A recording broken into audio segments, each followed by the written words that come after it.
everyone, welcome back to Webtech Tutorial. In today's video, I'm going to walk you through how to change your Binance account's password. Keep watching the video till the end and don't forget to subscribe to our channel by hitting the subscribe button and press the notification bell icon so that you'll never miss another update from us. Now let's get started. Start by clicking open a web browser and in the search box type in www.binance.com and press the enter on your keyboard. This will take you to the official website of Binance. Now, in order to change your password, go and click on the login button at the upper right and log into your account first. Enter your email or your mobile number in order to log in.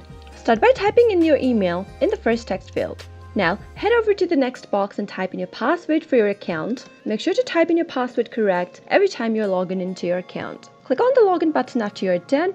Complete the security verification process. Once you're signed into your account, go and click on your profile icon at the upper right. From the expanded menu, click on Security. Once you open up the security menu, at the bottom of the page, you'll be able to see a login password option. Click on Change right next to it in order to change your password. Now, enter your old password in the text box. On the next field, type in the new password that you'd like to change to. Make sure your password is at least 8 characters long and it contains one uppercase and at least one digit in your password.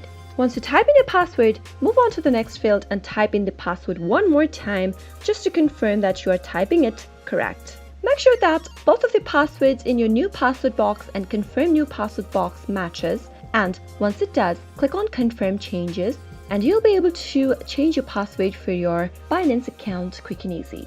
That is how it is done. I hope you found the video to be helpful. If you did, go ahead and give us a thumbs up. Comment down below in the comment box if you have a question or a feedback for us. I'll soon be back with more tutorial episodes. Goodbye till then.